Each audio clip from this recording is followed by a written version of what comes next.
देखिए, नेता प्रतिपक्ष का अब एक ही काम रह गया है कि कहीं पर आग लगे तो उसमें घी डालना। उनका तो काम ही है बैठ करके सुबह सुबह तबला बजाना। ढोलक खरीद लिए हैं, सुबह सुबह ढोलक बजा रहे हैं और क्या। लेकिन अगर पिताजी का सहारा नहीं होता तो आज राजनीति में वो नहीं होते। राजनीति में है तो पिताजी के नाम के सहारे हैं और काम तो वो फेल हो गए, इसलिए हम लोग उनको फेलस्वी बोलते हैं। उनका नाम थोड़ा बदला हुआ है। बीपीएससी अभ्यर्थियों पर हुए लाठीचार्ज और नेता प्रतिपक्ष तेजस्वी यादव के द्वारा दिए गए बयान पर बीजेपी के प्रदेश अध्यक्ष दिलीप जायसवाल ने तीखा पलटवार करते हुए कहा कि तेजस्वी यादव का काम है आग में घी डालना। विपक्ष का काम लोगों को भड़काना नहीं, विपक्ष का काम है कि सच्चाई के आईने में सरकार को सुझाव देना। अभ्यर्थी के पक्ष में सरकार काम कर रही है, उनका तो काम ही है सुबह सुबह तबला और ढोलक बजाना।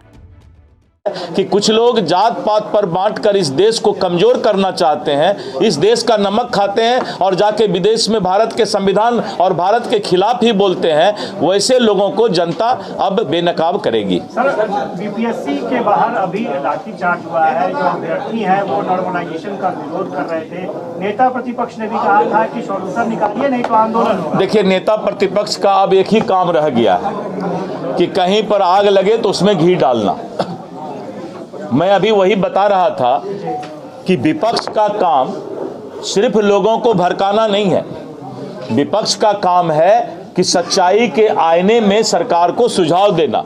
तो नेता प्रतिपक्ष का तो यही काम ही है कि पता लगाना कि पूरे बिहार में कहीं कोई हंगामा तो नहीं हो रहा है, तो उसमें जाकर के वो घी रखे हुए हैं पूरा डालने का काम करना। जनता पहचान रही है और इसीलिए उनका जो है नेता का पद भी और प्रतिपक्ष का पद भी। आपने देखा ना बेलागंज में जब वो गए प्रचार करने तो उनको लगा कि अब तो एमवाई फैक्टर में भी नेता प्रतिपक्ष का जादू नहीं चल रहा, तो पूज्य पिताजी को बेलागंज में बुलाए, लेकिन अब वो भी नहीं चला। इन लोगों को जनता बेनकाब कर रही है। इसी तरह का बात जो भी करेगी सरकार करेगी। अगर उस अभ्यर्थी को कोई दिक्कत है, सरकार एकदम सतर्क है और भावनात्मक फैसला सरकार लेती है। हर वक्त अभ्यर्थी के पक्ष में बात सोचती है, तो ये सब सरकार को सोचना है। उनका तो काम ही है बैठ करके सुबह सुबह तबला बजाना।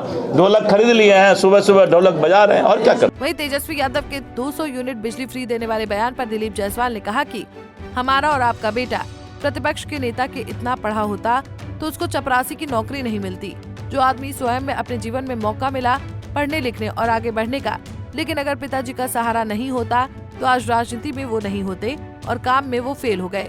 इसलिए हम लोग उनको फेलस्वी बोलते हैं, उनका नाम थोड़ा बदला हुआ है।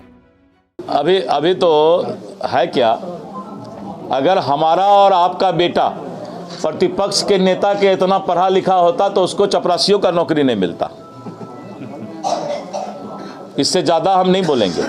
जो आदमी स्वयं में अपने जीवन में मौका मिला उनको पढ़ने लिखने का, आगे बढ़ने का, लेकिन अगर पिताजी का सहारा नहीं होता तो आज राजनीति में वो नहीं होते। तो राजनीति में है तो पिताजी के नाम के सहारे हैं और काम तो वो फेल हो गए, इसलिए हम लोग उनको फेलस्वी बोलते हैं। उनका नाम थोड़ा बदला हुआ है। बहरहाल पटना में आयोजित संवाददाता सम्मेलन में तेजस्वी यादव ने स्मार्ट मीटर और बढ़ते बिजली बिलों पर लोगों की परेशानियों को उजागर करते हुए कहा कि अगर हमारी सरकार बनती है तो 200 यूनिट बिजली मुफ्त दी जाएगी। साथ ही उन्होंने मौजूदा सरकार को भी 200 यूनिट मुफ्त बिजली देने के लिए मजबूर करने की बात कही है। पंजाब केसरी टीवी के लिए पटना से अभिषेक कुमार सिंह की रिपोर्ट।